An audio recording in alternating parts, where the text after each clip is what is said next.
Good afternoon. My name is Sonia Hayes. I'm a career development specialist with the Career and Employment Resources Division. I welcome you to our career spotlight, the power of STEAM. In the words of Maya Angelou, how important is it for us to recognize and celebrate our heroes and she heroes? So, on today, we're doing just that. In honor of Women's History Month, we celebrate women who are making their mark in our world in the areas of science, technology, engineering, arts, and mathematics. We have five amazing panelists representing each of these industries. Through our panel discussion, we will learn more about their stories as they shed light on their career pathways.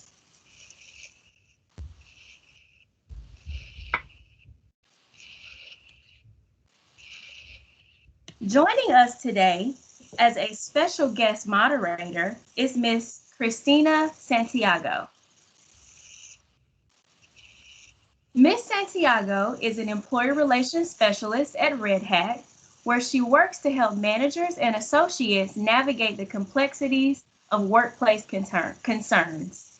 She provides both direct and strategic support of Red Hat's people managers through performance management and workplace conflict resolution to cultivate an innovative, high-performing, and inclusive culture. Ms. Santiago specializes in associate experience, people development, and associate empowerment through diverse and inclusive engagement. She has earned a Bachelor's of Arts in Engineering with a minor in broadcast journalism from Siena College in New York. She also enjoys traveling, hiking, reading, indulging in home decorating, and spending time with loved ones. So now let's take a moment to get to know our panelists. Thank you, Sonia. Our first panelist today is from the science field, Chantel Bouknight. Dr. Bouknight is a scientific director and senior veterinarian pathologist at Charles River Laboratories, where she provides scientific oversight for the Charles River Durham site and leadership for the Durham pathology team. She has earned a PhD in molecular pathology from Michigan State University, a doctorate of veterinary medicine from Tuskegee University, and a Bachelor of Science in Biology from Fort Valley State University. She is also a board certified in veterinary anatomic pathology. Dr. Bouknight is a member of the Society of Toxicologic Pathology Diversity and Inclusion Task Force, the Society of Toxicology North Carolina Higher Education Faculty, and Mentor Network, and Alpha Kappa Alpha Sorority Incorporated. Our next panelist is Tess Bradford. Ms. Bradford is a CEO and owner of the Bright Insight Group, a consulting firm that helps entrepreneurs, businesses, and nonprofits problem solve, improve, and sustain growth. She is an accomplished executive who recently retired from a 19-year career at Bank of America. In her former role as a senior vice president of Bank of America, she led enterprise risk and program management initiatives for key business units and managed cross-functional teams. Ms. Bradford's expertise includes strategy development for digital banking, mobile services, artificial intelligence, and social media platforms. Ms. Bradford is a community leader and an advocate for STEM education for children. In 2017, she co-founded Her Spark Incorporated, a STEM nonprofit dedicated to supporting girls and closing the gender disparity in science, technology, engineering, and math careers. Our next guest is Kendra Settles. Ms. Settles is an electrical engineering manager for Siemens Industry in Wendell, North Carolina. She has 15 years of continuous engineering experience in a variety of engineering roles. She earned her Bachelor of Science in Electrical Engineering from Clemson University and her Master's of Science in Engineering Management from Gannon University. Ms. Settles has over 10 years of STEAM mentoring experience and completed the Moorhead Planetarium Science Center's IMPACTS program in 2020, where she was trained in public communication for scientists. Her passions include STEAM outreach to engage youth to strive for careers in STEAM. She also enjoys cooking, baking, reading, yoga, and traveling.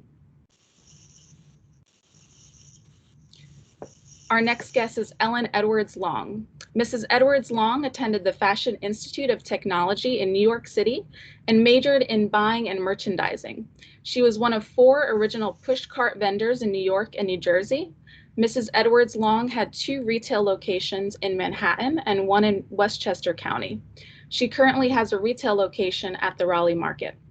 Over the years, she's taught turning your craft or hobby into a business at numerous colleges and continuing education programs. And our next guest is Nicole Mack. Ms. Mack is a research statistician at the Research Triangle Institute in the RTP area. She is a graduate of North Carolina State University with a Bachelor's of Science in Statistics and Math Education and a Master's of Science in Biostatistics from UNC Chapel Hill. Her areas of interest include survey design, survival analysis, in conjunction with health disparities, health communications, and diabetes research. In her free time, she enjoys running and buying books she promises to read one day, someday.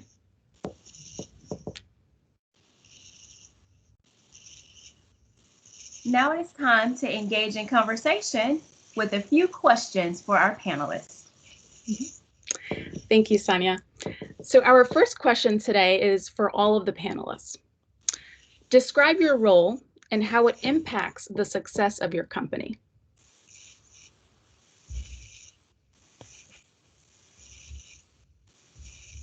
And anyone who would like to go first.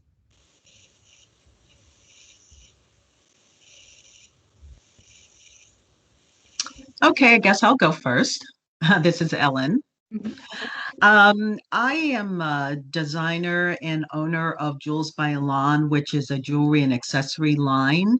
As I said before, I attended the Fashion Institute of Technology in New York, so I really was on the buying and merchandising side of it.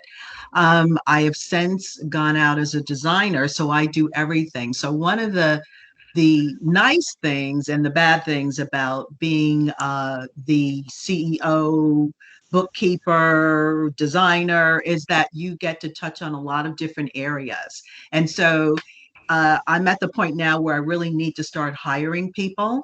So it's important to be able to understand what each role takes and what needs to be done so that it's easier to explain to someone and actually easier to hire someone because you know exactly what's needed in those particular roles.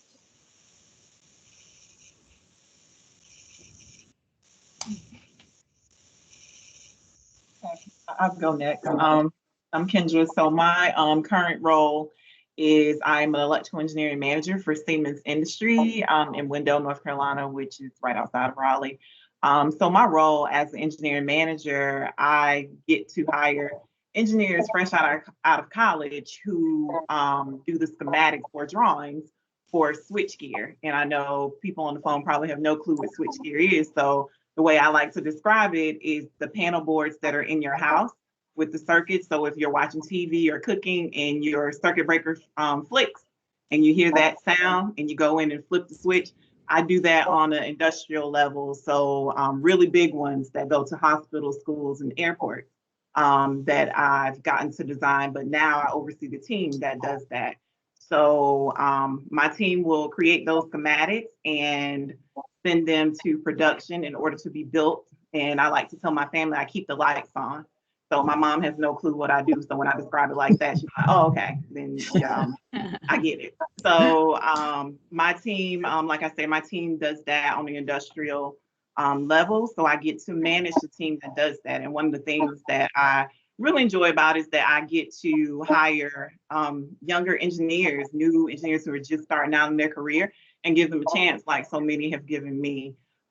Before I was in this role, I was doing the work myself at another company. So now being able to do that role as a manager is really, really important. And I'm the only Black woman engineer in the entire building at Siemens, the location I am in my department, and I'm the only Black woman manager. So I take my role very seriously because I have to show up every day and make important decisions for the engineers that I manage, as well as some important decisions for Siemens as a whole in my engineering department.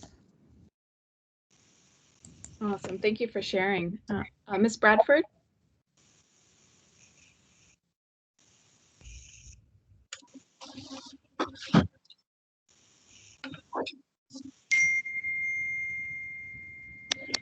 Ms. Bradford, I think it might be on mute. Did I come off mute? There we go. Sorry, you guys, I was just talking away. So hi guys, Tess Bradford, and I am the founder and owner of the Bright Insight Group. And similar to what Ellen was saying, it's different when you leave a very structured corporate environment to do your own thing. And everything I do directly impacts my business. But the skills that I've honed over a near 30-year career has really helped me to not only develop a nonprofit, but it also helps me help entrepreneurs and small businesses as well. So I take a lot of really tried and true business acumen and help clients. So if someone has a business, they need to figure out how to manage their staff. I do that as well. But more importantly, I was able to develop a nonprofit really leaning into the skills that I gained throughout my career. And my nonprofit is specifically meant to help young girls really continue to strive and pursue their passion in STEM. And for me, in my business consulting practice, I especially enjoy working with technology and technology-focused businesses as well. Thank you. Thank you. Ms. Mack?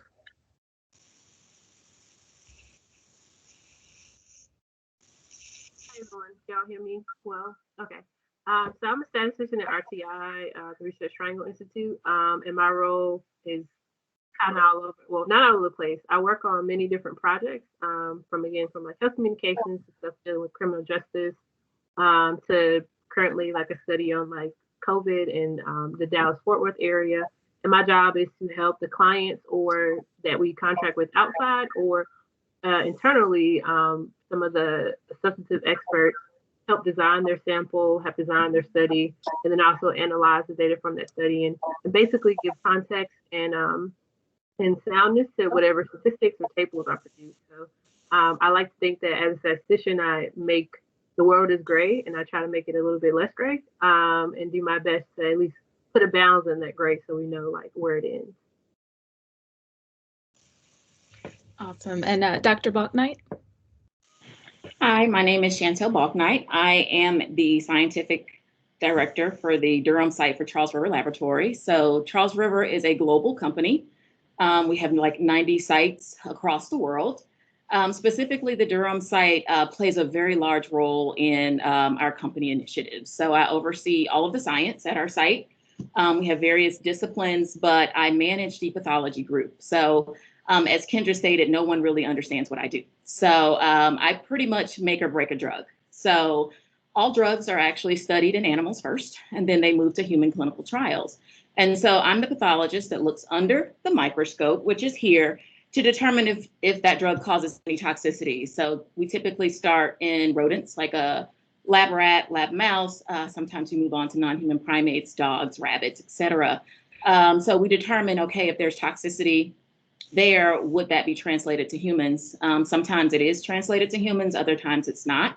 Some of our species have different organs that humans don't have. So that's pretty much what I do. I love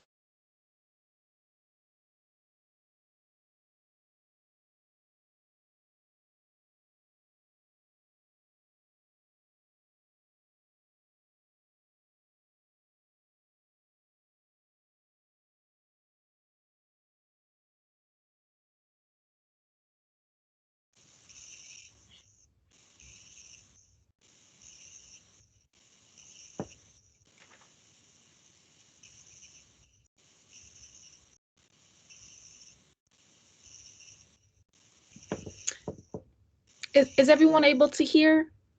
I think. No? Dr. Okay. Balknight, I can, yeah. Okay, I think we were all muted at once is what it looked like.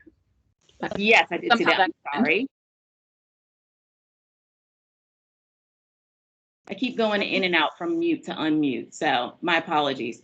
But yes, as I stated, it's really important to be that face that someone can recognize and can rely on and say, I can see myself in that position. I don't know what was missed. I apologize. Not sure when it went on mute, but I can answer any questions afterwards.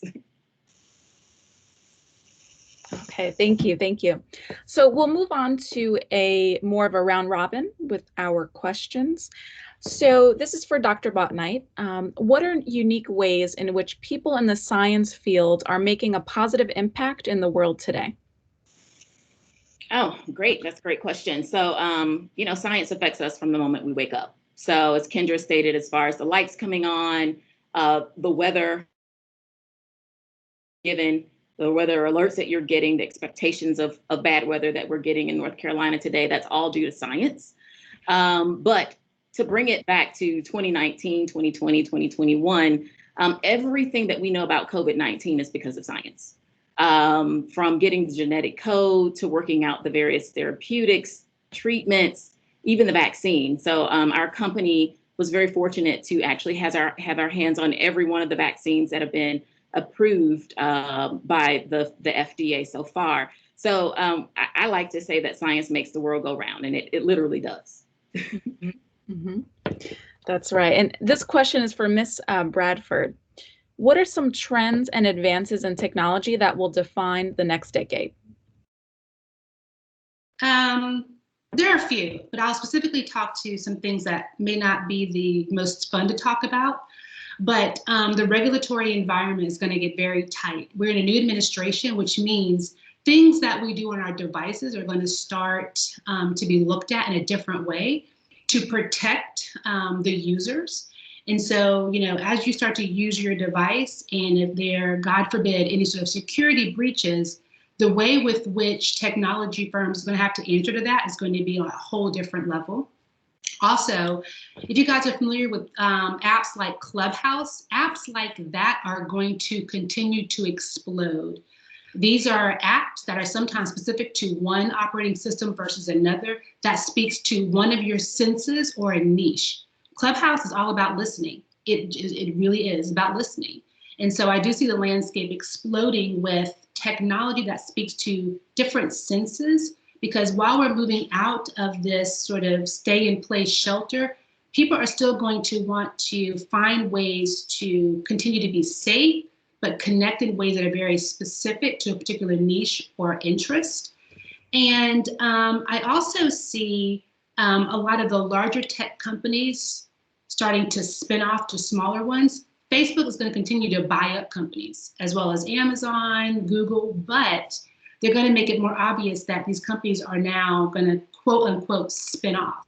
So there is an appetite for them to not be so big, but the fact of the matter is they're going to continue to grow and connect or have large stakes in smaller companies. So that's where I see technology going, being very niche oriented, focusing on senses. And larger companies will continue to grow, but they're going to then focus on the smallness of their acquisitions to make them feel like they're actually starting to break apart. So. Thank you for sharing. This next question is from Ms. Settles. Tell me about your most successful and your most challenging engineering projects. Oof. Been a few that I've had. I would have to say the most challenging and the most successful is actually a combination of one. Before I was with Siemens, I was with a competitor company as an application engineer for almost 5 years. And I was an application engineer for, again, switchgear, but it was a different type. So with this company, I had been there 3 years, and there came an opportunity to go to El Paso, Texas, to set up manufacturing and engineering department over there for the product that I had been working on for 3 years. And at that point, I was confident in the product that I was working on. I knew a lot, had a lot of work going on. I was also in grad school at the time, trying to get my master's. So it was a crazy time. So I decided to interview for the position. I wasn't sure if I would get it, but I had a lot of mentors and a lot of people on my side that told me I could do it, which was important. And a lot of these, and two of the most important people look like me. Shout out to Jermaine and Tracy for that confident bill. And so I interviewed, I got the position, but one of the big things for me, I'm real family and friend oriented. I'm really outgoing. So to move across country and not have my family, I'm from South Carolina originally. So I had to make the decision, being single and moving across country alone, even though for my career it was a great opportunity, but I didn't want to be out in El Paso. So I decided to interview. I ended up getting the position. And it turned out to be the best move of my life as far as terms of career and also building lasting relationships.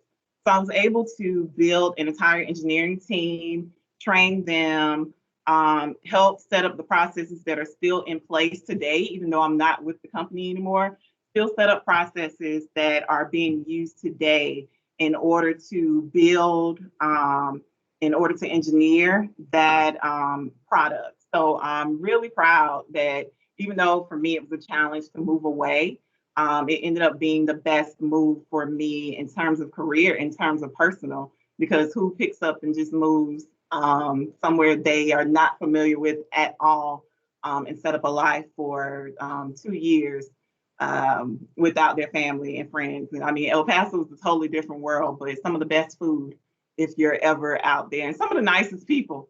So shout out to my 10 pounds weight gain. I ate a lot and I miss all the people there who impacted my life that I still talk to. And it was also an opportunity for me to get the role that I am now. As I stated, I'm an electrical engineering manager. So having that experience, although fear played a huge factor at the time, I took a chance on myself and decided that, yeah, this is what you want to do. When you interviewed for the job, you said you wanted to be an engineer manager. So what steps could you take to put yourself in a position to move to that role? And that was the step.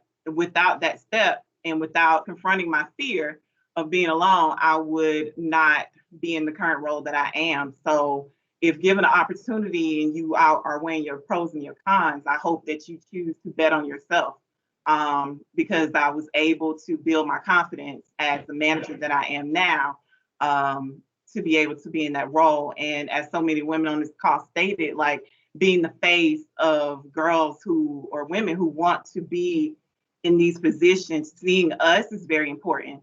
That's why my passion has been outreach in the communities that I have been in, and making sure that I'm the face of engineering, that some of the people who are in my family or friends' kids, or even my cousin who's a first grade teacher, being able to go to her school to do STEM programs, a STEM activity with first graders. Like that's huge that they see us and now they want to be engineers and scientists. So that's why I always try my best to bet on myself and confront that fear. It's important. So that was both my most challenging and successful engineering project. Thank you so much for sharing and sharing the importance of being a role model for others. This next question is for Ms. Mack. What characteristics or traits do you feel a person in the field of mathematics should have? I think they're actually pretty simple. I think a lot of times, based on whatever experience you have in school, like you're scared away from math. Somebody's made it difficult for you because they either don't know how to explain or won't explain. But basically, problem solving, like thinking outside the box. I know it's kind of a buzzword, but basically thinking through problems, being logical, being inquisitive, and being investigative. A lot of things about math and statistics are finding patterns and understanding, like, okay, I have this pattern. Why might it be that way? Or group A and group B end up at different points. Why is that? Is it just A and B are different? Is there something else that's affecting A and B both? Like, it's mostly considering for me, a lot of times as statisticians, considering the data and then the context around the data. And like, why does that make sense? Why wouldn't it make sense? Why is it different from what I expect?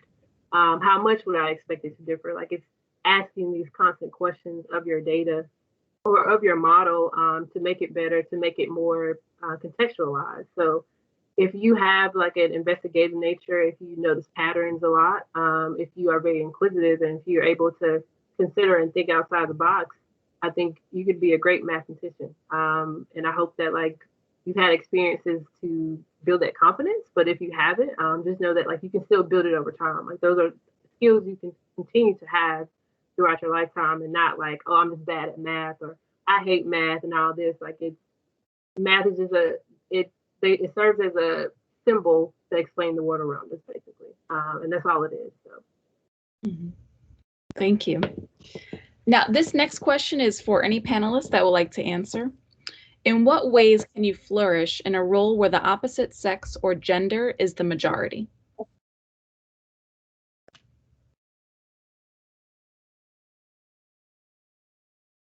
I can speak to that. This is Tess.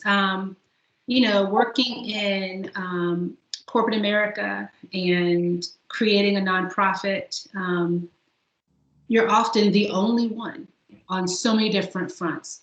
The only woman, the only Black woman, and you have to deal with, unfortunately, you're gonna get some off the wall, not so off the wall microaggressions. Build your network, point blank. Be okay coming outside your comfort zone and building your network in your village, because they will be the very ones who will support you when you have to be the only one in a room full of people who look nothing like you to present, to go into the details, to present data. And also, more importantly, if you know your stuff, you know your stuff. People can debate on, what you wear, the color of your slide, but they cannot debate on facts and data. And so I always tell young women and men as well, if you know your stuff, please stand firmly in that and be confident and work through the nerves, because we can all manage that. But if you know your stuff, be okay with that and be proud of that and stand firmly and confidently in the fact that you've put in the work. And that has really been probably the one thing that has really sustained me. When I go into a room, even now as my own business owner, I go into conversations and I'm always the only one. But if I know my stuff, I know my stuff. And the conversation hits real different when you come from a place of confidence. And, as important, have a network. Be okay networking outside of your comfort zone, because that's where you're going to really make those meaningful connections for the career that you have and the one that you want to have in the future. So, thank you.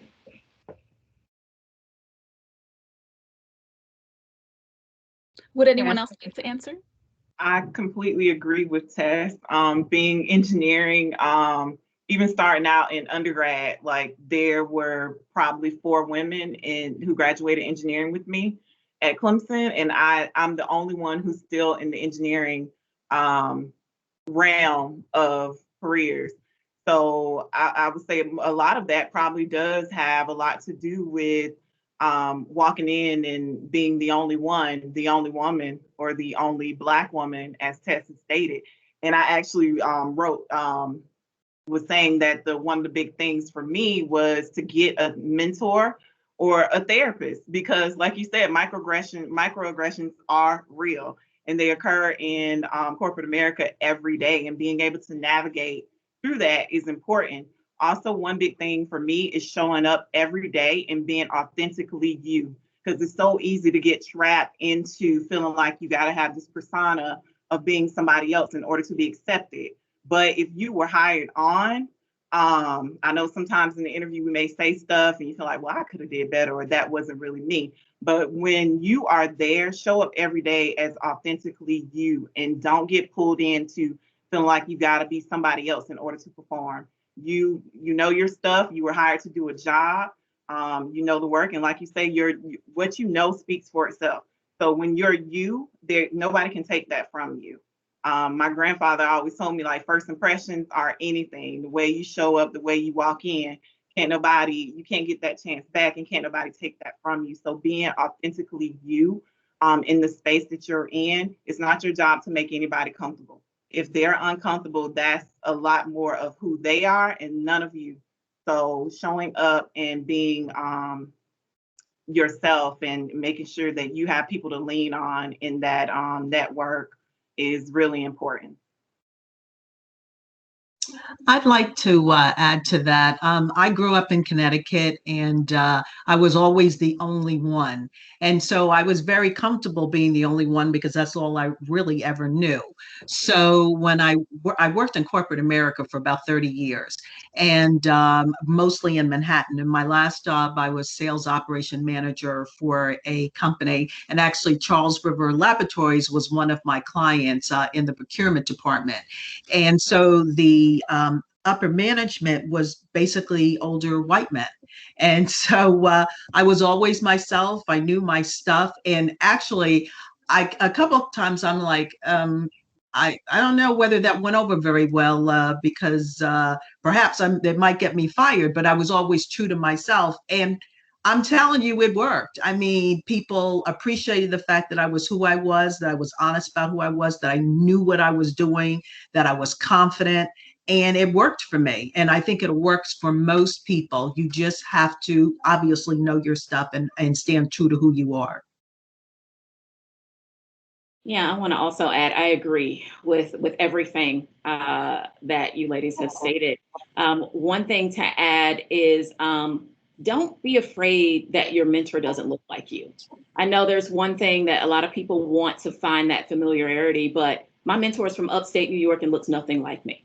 So it's very important to kind of step out of that comfort zone and realize that your ally may not look like you, but they will give you 100% of their support. So I know when you go places, you don't want to be the only one. Don't just cling to what you know, but again, being yourself, and you'll be surprised who will come to your aid or who reaches out a hand.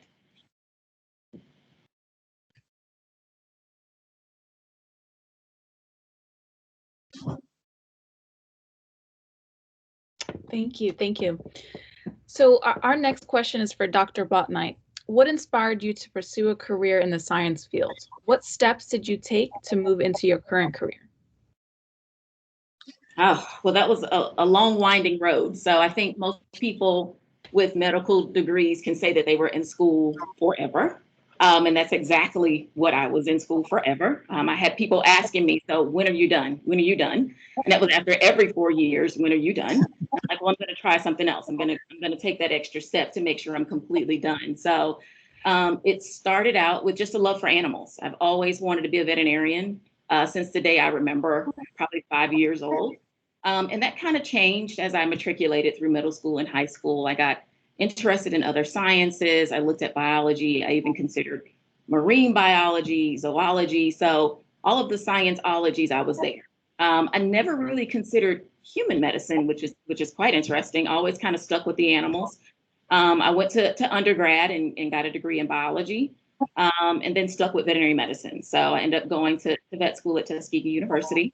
And once I got there, I realized that it was a bigger world than I thought. You know, I'm thinking private practice, small animal, large animal, but I mean, the veterinary world is vast. I mean, they are the people that's responsible for the quality of meat that you eat.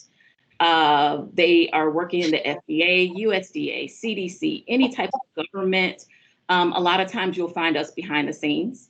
So while I was in vet school, I decided to go into pathology. And so that's the study of animal diseases, but just the study of diseases in general. So I decided, you know, once I was there, I'm going to do a residency in anatomic pathology. So I moved alone to Michigan State to pursue an anatomic pathology residency in a PhD program. And so that's one of the times when you kind of bet on yourself, as Kendra mentioned. I'm from Georgia, so, you know, I knew nothing about snow. I didn't want to be cold. I wanted to be in flip-flops year round. So it was a very, very different move for me. And coming from a predominantly Black city, which is Albany, Georgia. So the change was different. Tuskegee, Alabama is also predominantly Black.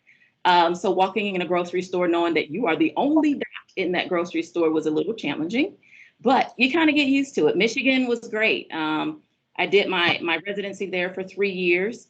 And then I got into a PhD program with the National Institutes of Health in Bethesda, Maryland. So I did my 3 years there, got boarded in anatomic pathology, and did my PhD research at NIH. And NIH is world renowned. I mean, they're the best scientists in the world work at NIH. Dr. Fauci is at NIH. So knowing that you have that opportunity, you pick up and you move. So I was there. I completed my PhD. They don't award PhD, so it was awarded through Michigan State. And then that's how I ended up here at Charles River. But it was a long road, a lot of school. And that's what I tell people, be prepared, know what you're getting into, and still have those mentors along the way. Because a lot of people are not going to understand while you're making those sacrifices, and what they are. They're sacrifices in your life and in your career to get where you want to go. Thank you. This question is for Ms. Bradford. Knowing what you know now, what would you change, if anything, excuse me, if anything, about your path in tech? When I first got this question, I was like, oh, nothing. But that's not true. I would say, I would tell my younger self to continue to be curious. Just be open to the ever-evolving landscape of technology. Parents often ask me, what should my kids study? I was like, they need to be flexible, strategic, problem solvers, project managers, because the job that I have now didn't exist when I was in college. I helped build the mobile app for Bank of America and Erica, which is Siri's for the bank. That wasn't a thing. Phones weren't a thing the way we know them now. And so you just have to be open and then pursue where your curiosity takes you and be open to learning. And so I would tell my younger self to continue to be curious. And I would tell my younger self to network earlier. Because here's the weird thing. I actually went to summer camps with people who I know now, we found each other on social media, and we are all very like-minded. But had I known about the world of networking earlier, I would have made those connections in college and kept up with people. We just happened to kind of find each other later in life. But I would say network now, because the people you are in touch with now could be the very people who have the next exploding technology or company. So again, I'll tell my younger self, stay curious, but start to really network at a younger age. And it's easy now in the days of social media. It's so easy. Mm-hmm. Thank you. Thank you. Now, Ms. Settles, what practical advice would you give to a student starting out in a STEAM major or to a recent graduate starting a new career in STEAM? I would say my first piece of advice is don't limit yourself. Although you, like, for instance, I have a degree, my undergrad is in electrical engineering. You don't have to be an electrical engineer in the aspect that I am today. I've worked in so many different engineering careers in terms of this electrical engineering degree for a lifetime of engineers, I'm sure. I've worked in quality, I've worked in application engineer, I've worked in tech support. So don't limit yourself and don't think just because you have a specific degree that you cannot turn that into something else. As Tessa stated, there are different avenues for whatever degree you're in. So don't limit yourself. Find out your passion, find out what you're good at. It may not be engineering per se, but you can flip that into something else. I would also say make sure you have an advocate at work or somebody that you can talk to. That way that, somebody can offer advice in whatever field. Just don't limit yourself on that as well. And lastly, I would probably say don't be afraid to fail. Man, I can tell you so many stories of me wiring something wrong and almost catching the building on fire that I would never do it again because I was okay with failing and I would still learn now. So don't be afraid to fail, because a lot of my life lessons of things that I passed on to engineers that I've trained was because I failed at something. I was like, oh no, you don't want to do it this way, because I have a story for that. So don't be afraid to fail in anything, and not just engineering, just in life. Like every decision may not seem like it's the best decision for somebody else, but it might be the best decision for you. So don't get caught up in the fact that somebody else's opinion is something that you can probably think about, but don't, again, betting on yourself is really important. So take everything with a grain of salt. So making sure that your failures are for you. And again, people can say what they want to say, but it's your life. You can flip whatever degree you want to make it be whatever you need it to be for you. Because again, there's so many opinions. And growing up with a grandma from the South, moving across country or moving here alone, you're not afraid to do that. But again, you have to think my grandma has not traveled a lot. So my experience is not going to be her experience. So make sure that everything you do is catered to you and how you foresee your life and how you want to live it. Has really been very important for me moving forward. So I would say those are some key points. Don't be afraid to fail. Don't limit yourself because of your degree, and make sure that you have a mentor, somebody that can advocate for you, are very important. That was good. Thank you so much. Our next question is from Mrs. Edwards Long. What is the most fulfilling part about working in the art industry? Well, as I said before, I worked in corporate America in Manhattan for years. So I was very used to a corporate environment, which is good and bad. The good part is you know how to maneuver your way around, you learn a lot. But I took those same skills and I brought them over to my business. Back when I was growing up, if you wanted to be an artist, that was, oh, you're not going to make any money. And everything was about making money. But, and I, for many years, I went the route of being in corporate America. So I absolutely love doing what I do. I work longer hours. I mean, I work 7 days a week and I probably work 12 to 14 hours a day, but I do that because I love what I'm doing. And also because it's not a job to me, it's a passion. So whatever you do, make sure that you enjoy it. Make sure you're not just doing it for the money. Make sure that it's your life's passion, whatever that happens to be. So I have to tell you, wake up every morning and I'm excited. So it's a really great feeling. That's amazing. And next question is for Miss Mack. How did you get into your industry? Why do you stay? So actually in high school, I was on my path to become a chemical engineer. And then I took a tour at some college as a part of the National Society of Black Engineers. And the chem lab looked like a dungeon. And I was like, I don't know if this is what I'll be doing, but I don't want to do this. So I got out of chemistry and got into AP statistics.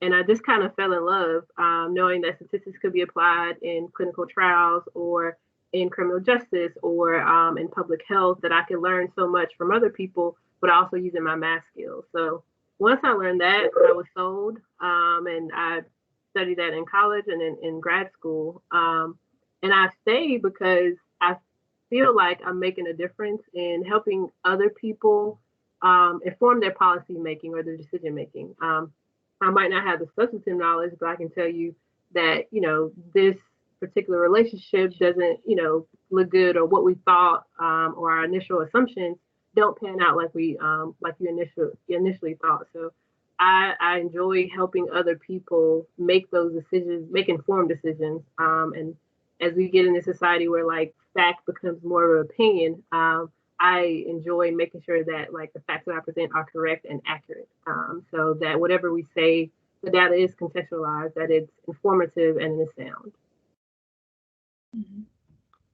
Awesome.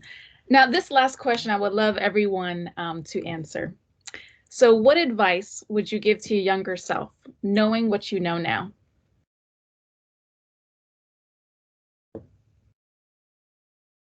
Whoever would like to take that first. Okay, I'll take it. Don't be afraid to fail. Probably would be the biggest things. I have friends who are designers that live in New York, and I'm also part of the Black Design Collective out of Los Angeles. And most of us have been in this business for a long time. Even though I worked in corporate America, I always had a side hustle. So from 1987, I've had this business. And if I had not been afraid to fail, I would be so much further along than I am now, because I didn't really want, it's not that I didn't want to take a chance. It was hard for me to do. And just as a thought, a few minutes ago while we were on the Zoom, I got a text message that I'm part of. 3 of my pieces were selected by Lexus and the Holly Pete Foundation for an auction, charity auction that they're having. And so back years ago, I wouldn't have even thought to do it because I'm like, oh, well, they're never going to pick me. And I actually had that thought when I sent it in. I just sent it in and forgot about it. And they said, we've been trying to get you because we'd like to get your pieces. So I guess the most important thing I would say is don't be afraid to fail. Hey there. I would say the path to success is never a straight line. And be okay taking a step forward, thinking your path, and sort of recalibrating where you want to go. At a young age, I was very clear on my path, and I often would feel guilty if I didn't stay very regimented about what I wanted to do. So much so, I knew that I was going to go to business school at Duke at 15. I got there, and I was like, oh yeah, don't like it, you know? But I had this path and this plan that I was determined to, make it happen. And it was one of those things where I was like, it's okay to change your path. And again, your path is not going to be someone else's. You can take insights and suggestions and information, but don't model your path after anyone else if it doesn't really fit where you want to go. So be okay going up, down, maybe back, around the corner to get to whatever is your definition of success, okay? And also, progress is more important than perfection. This is coming from someone who always had to do things by the book and be perfect. Progress is so much more important than the pretty packaging and how things look, and just small steps will still get you to where you want to go, and be okay with the journey. So that's what I would tell my younger self.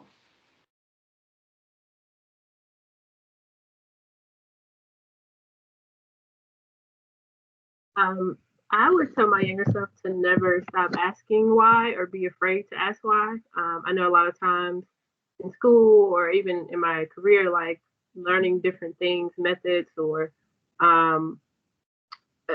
talking to other experts, like I didn't know why we did this, or I didn't know why this measure was good, or why that this thing was squared, or whatever the case is, and or why anything. And I think not being afraid and being confident that like I'm okay, I don't know this, but I will after you tell me, or that I can learn this. It's something that I wish I would have did a lot earlier, because I didn't question stuff as much, and so I'd had to go back and like learn it on my own, or like go to a corner and like research on my own instead of just asking why then and there. And I think if you're not afraid to ask that in whatever setting you are, you'll be set up for success, because you can admit that I don't know everything, but I can. And it's not a failure on you if you don't know anything. I actually have 2 things I like to tell myself. One is network, and network early. Getting to where I am is not a straight line. That was just from educating myself or stumbling across someone along the way that kind of said, hey, you can do this with this degree type thing. So, when I was young, I was a party girl. I was a sorority girl. I partied. So, I got the grades, but if I was invited to an event, I'm not going to network with people that I'm supposed to, with other scientists or people that could show me the way. I'm there for the party. So just, letting myself know that you need to reach out. These are important decisions that you're making for the rest of your life. And then another thing, just kind of thinking back when I was in high school or undergrad, taking on internship or externships that kind of take you off the off-beaten path. So, taking that internship at University of Alabama, may have sparked my interest in research and put me on the path that I am now. But if I would have stuck with everyone else and went into like small practice or large animal, internship, I may not have made the same decisions. So, look at things, think outside of the box when you make these decisions, and don't be afraid to take the risk. So I think for me, are two probably that I've already said, but the be authentically you part is really important for me because I recall so many times before um, where I wasn't myself and people really didn't get to know who Kendra really is because I was always tunnel vision focused. And so I didn't have fun. You didn't get to see the goofy side of me because if you know me personally, you know everything is jokes, fun. We're going to have fun. We're going to make memories. But a lot of people didn't get that because I type A just like I need to do this, the engineering me, I got to get here because I got a timeline and you're not fitting in it. And so I'm not going to have fun with you because I'm going to stay focused. So be authentically who you are. I'm not saying everything is fun, jokes and everything, but showing up in a space where you're set to perform is important that you're you because people get all sides of that and showing up that your passion shows up when you're authentically you. Everything that you learn, everything you've been focusing on shows up when you're comfortable with being you because you're able to put that out there in full force. Also, my last one for me, telling my younger self, do not let fear dictate your path. So many times I held back in doing certain things because I had a fear of well, they're not gonna like it, kind of like what Ellen said. I'm not gonna succeed. I'm not gonna make it. And most of the time, I'm grateful and I'm thankful that I had a family that pushed me and people around me who saw so much in me that I wasn't able to see it for myself. So a lot of times when that fear would show up, having other people outside who believed in me actually helped me push me a lot of times when I was just gonna sit back and like let it ride or not do what maybe I was called to do. So I let fear stagger my steps. But so my thing to myself, don't let that fear hold you back. Believe in you. You got something to give and it's in you. You might be able to give the ingredients to somebody else, but the secret sauce is you. So don't let that fear hold you back because I know a lot of us do that. And I'm telling you, once you get past that and be yourself, there's nothing that you can't accomplish.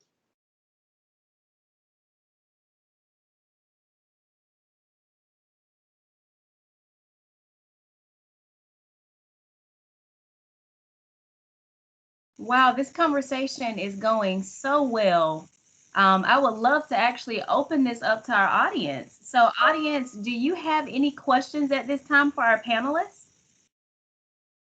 Feel free to type them in the chat box. So now we just open the floor for questions. Let's keep this conversation going.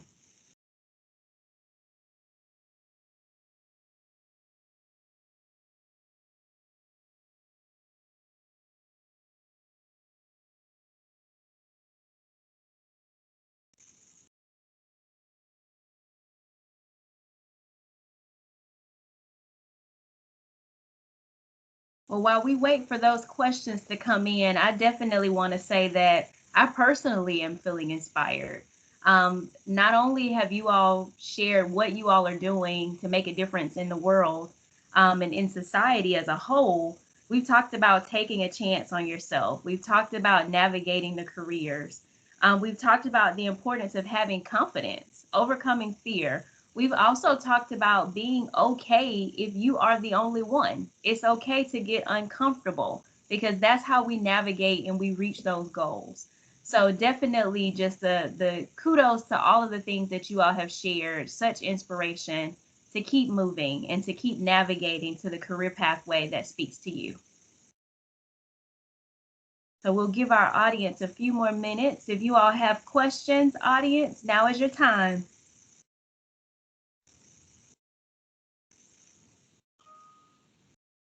Okay, we have a question coming in. And this question would be for any panelist who would like to answer it. It is, what do you tell the young girl you outreach to, encourage them to pursue a path in STEAM? So what do you tell the young girl that you're outreaching to encourage them to pursue a path in STEAM? I can speak to that. My nonprofit specifically targets 13-year-old young ladies all the way up to actually the college freshman and sophomore, because some of our students have actually aged up into their first 2 years of college. I tell them to never allow the doubters to deter them from their love of all things STEAM.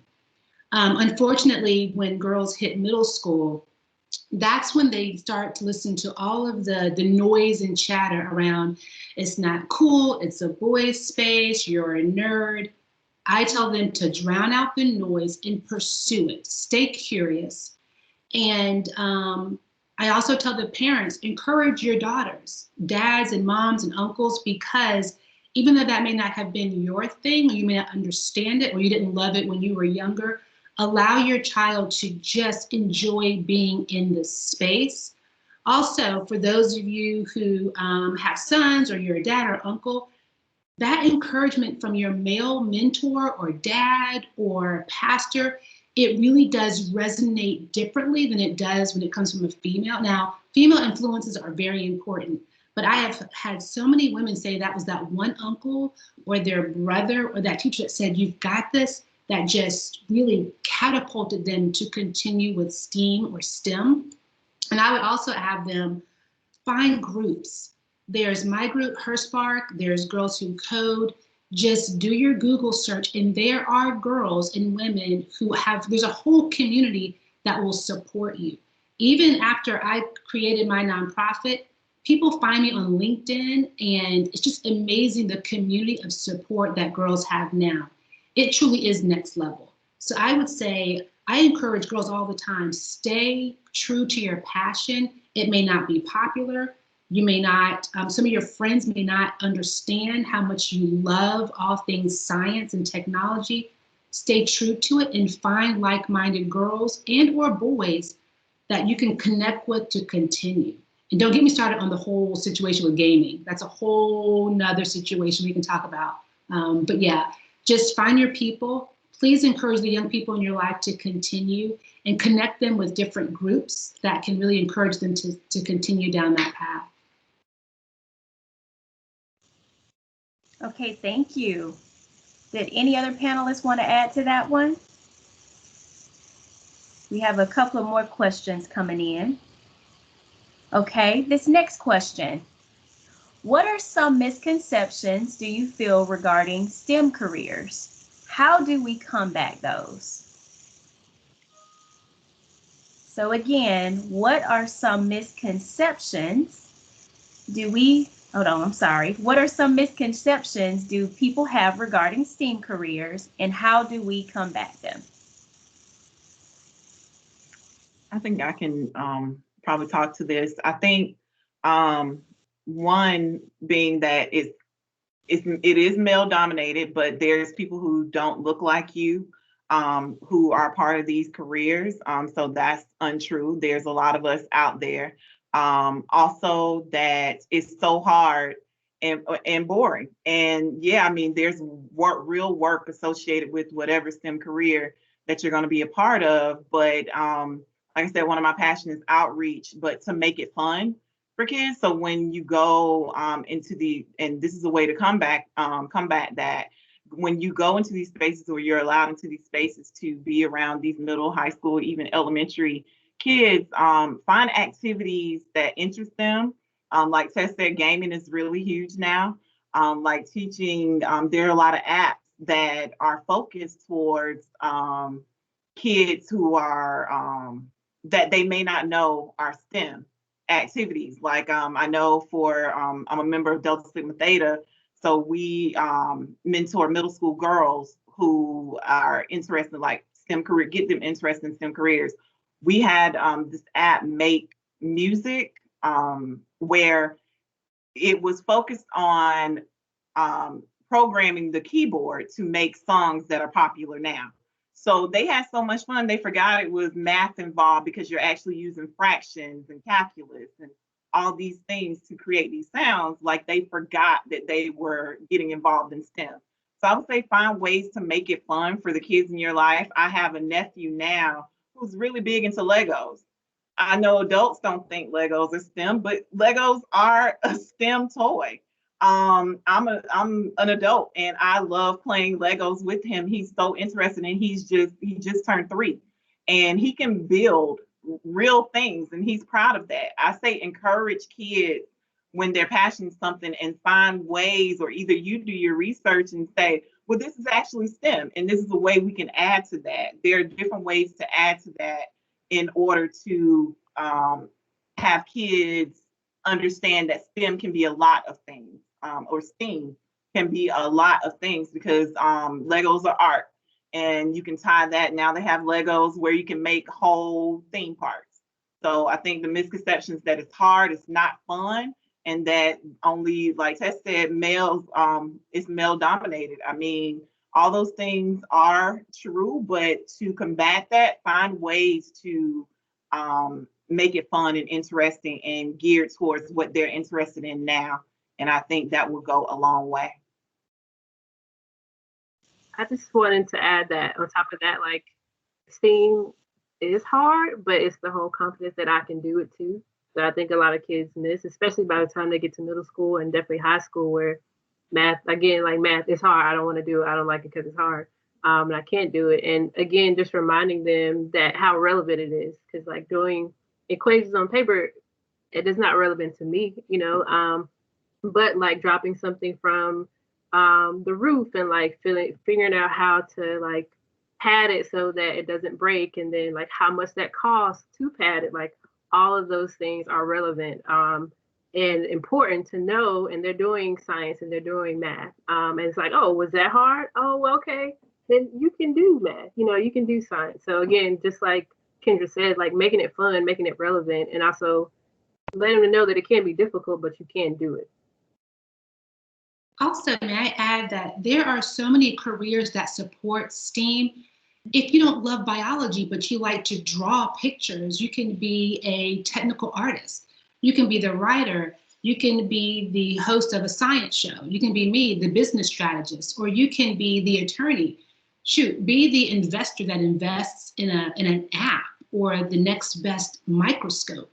There are so many STEM adjacent careers that the field is literally limitless. And so think outside the proverbial box and just think of all the things that support STEAM. And there's always something we can do to support STEAM to make it the next best thing. But again, be the attorney, be the artist, the animator. There's so many fun and interesting careers that support STEAM that may not necessarily be technically within the science, technology, engineering, or arts or mathematics field, but we still need those brain power, those brains and that intellect to support what we do. Yeah, I was going to speak to that exactly what Tess said. Exploring those fields, it may be STEAM adjacent and not necessarily STEAM, but another misconception is it's too much schooling. I don't want to be in school that long. And it's a lot of school, and it's difficult. It can be difficult. It can be hard. But I think that a lot of children automatically think, well, I have to be a doctor to be a part of STEAM, and that's not the case. And so giving them the opportunity to explore the different careers and making it fun, it encourages them, and then it becomes a passion. It becomes something they absolutely love. So they're willing to put in the hard work that's necessary to get to where they want to be.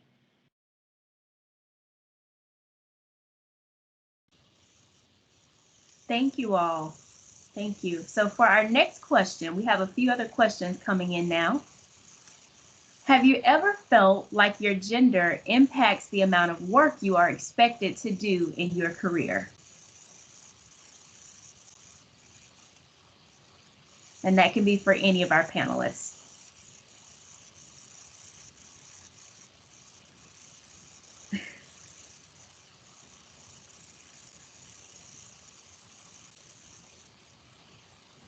Yeah, my motivation for that question was, do you have to show that you work harder than men? I'll just put it out there. Yeah. So especially when I was in corporate America, sometimes the women and me relegated to the admin roles. That didn't sit well with me. And so we had to have some really frank conversations. Also, I've had people take credit for my work, and that was never a fun conversation, but doggone it, if I did the work, you're gonna be very aware of it in a way that's professional and meaningful. But that's a great question. And yeah, there were several times in which people would assume that I was either the secretary or the admin person and not the person literally running the show. And so, yeah, sometimes my gender and my race was a factor that had to be the elephant in the room that had to be addressed immediately so we could just keep it moving.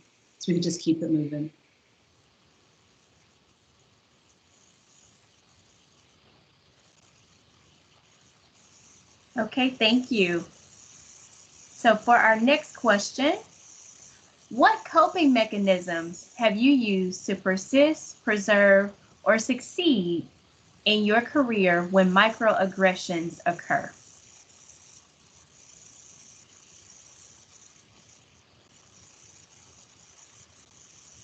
I can answer that. So first off, I have a lot of friends who we talk about work outside of work, but whenever something happens and I know like I want to react or like I want to say something, I usually text my friends like, "Hey, this is what's going on."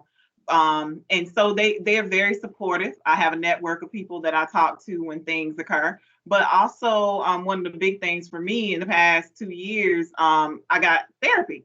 I got a therapist, and I know everybody can't afford that, but there are also some companies that offer free therapy sessions. So if you have that, utilize that. But I would say that uh, before therapy, a lot of times I was just coping because it was I or times I had to bite my tongue because I didn't know how to handle it because oh I got to keep my job or I want to be here and currently I'm here so I got to put my head down, be quiet and just take it. But now with finding my voice, additional ways to find my voice, like Tess said, making that be known. If it's my work, it's my work, and you're gonna know it that it's my work. So one of the big, so those have been big coping mechanisms for me, family and friends that are in my network who don't exactly know what I do, but they know that I have a job. And whenever you're working with people, there's a lot of attitudes, there's a lot of different personalities that you have to deal with day by day.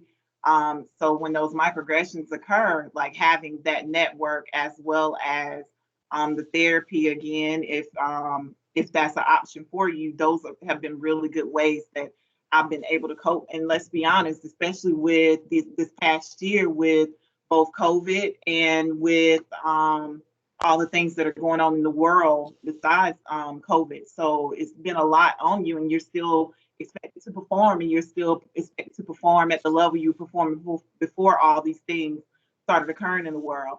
So I think having a network of people and things that you can decompress from when you're not in that space are important. Also, I became a plant mom, which taking care of my plants is really help with a lot of things that I deal with on a day to day. So I would say find some outside things if you don't have that network or if you're not in therapy, find those things where it just takes your mind away from having to focus on that all the time. Self-care is really important. Yes, it is very important. Oh, go ahead, Ms. Mack. I was going to add that, like, at least for my parents, when faced with like microaggressions or any kind of situations at work, like they were always like document everything. I mean, writing on your own is therapeutic, but like document, like if you have a person that, I guess, an advocate at work or somebody you trust or, you know, HR, like let them know if you, I guess, feel like you are not yet ready or there might be some kind of power imbalance between you and the person with these microaggressions, just to have somebody to bounce off of and that you have somebody at work that's in your corner. But for me, like knowing that like these things happen and like I went this way to address these with HR or like I've talked to my manager and like these things still are happening.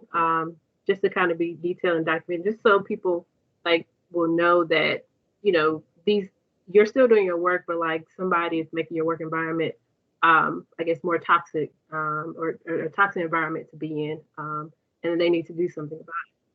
I know that helps me to, you know, write about it, but also like to document and like go to my advocates at work and HR. So.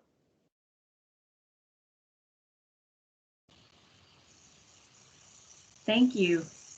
So for our last question from the audience, how do we promote, recruit, and get more women involved in STEAM careers?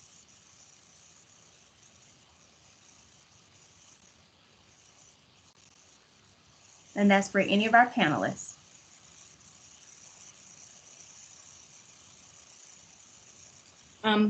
I can start on that. For me, it's really important to reach back. As a product of two HBCUs, my undergrad and my veterinary career, I think it's really important for people to see who looks like them and where you can go.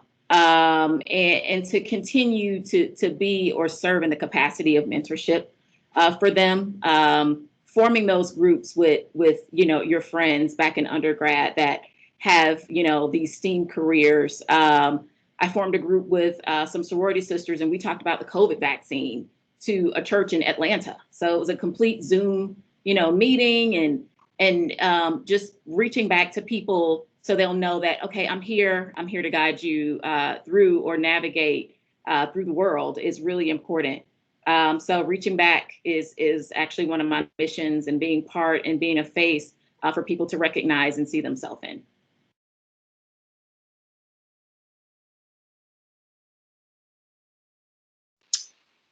And to be honest, I ask people, so what kind of internships you have? Because I have a very direct need to make sure the students that I educate through summer camps and academic events, that there's a connect point. It's great to encourage girls to want to pursue STEAM, but I want a return on their investment. If they're going to spend their time with my nonprofit, I want to show them there's a path to an internship, an externship, or to a mentor.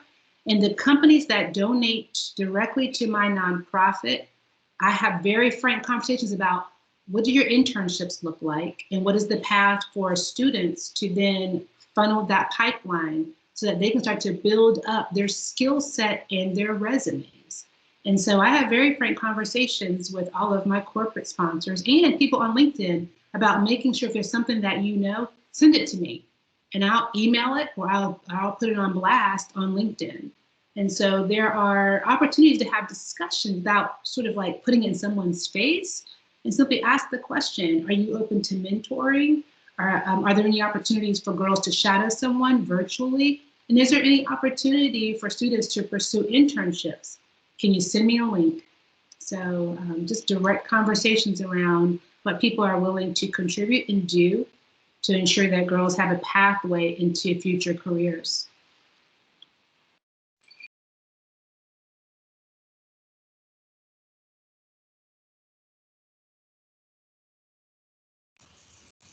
Awesome, thank you. So for those in the audience who are either prospective students, currently enrolled students, or alumni, and you're thinking about what degree program does Wake Tech offer that aligns with STEAM careers, I now invite Ms. Jackie Swanek to share more about our programs of study at Wake Tech. Thank you. And ladies, this has been fabulous. I've actually learned a lot of information as well. So you have inspired me, as I'm sure you have our students. I'm going to try to hit on a lot of our topics, but Wake Tech has tons of degrees. So if I don't hit something that you as a student are interested in, by all means, contact me and we'll see what we have. So we have math, science, and engineering, and that is the transfer part. So we have an Associates of Engineering, which is all the types of engineering. Associates of Science, we have chemistry, we have geology, we have biology, we have math, we have physics, we have astronomy. We have pharmaceutical technicians, we have architectural technicians in our career programs, civil engineering, in our IT areas with the technology, we have arts and graphic design, business analytics, computer programming and development, simulation and game design. So we've heard a little bit about that. If you want to come get a 2-year degree and get out in the workforce, we've got that. data science. So basically almost anything that you're interested in, Wake Tech has a degree to help you get a job. Awesome. Thank you so much for that. And I wouldn't be a career development specialist if I didn't also mention, for those of you who are undecided about what it is that you want to major in, please know that the Career and Employment Resources Department is here for you. So of course, I'm going to just share my screen here and letting you know that if you are in need of assistance with discovering your career pathway, please connect with us. You can reach us at careers.waketech.edu. And I've also, of course, placed the appointment link here. So for those of you who, after today, feel that you need a more detailed discussion about your career pathway, that's what we're here for. So I'll leave that here for you. And I'm going to also place that link in the chat box.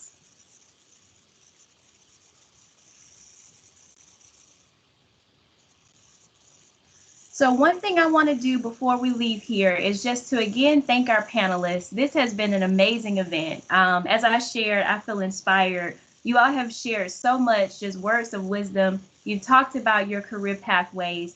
We're grateful for everything that you've shared. So to the panelists, again, thank you for your time. Thank you for all that you've shared. And to our audience, we hope that you feel inspired.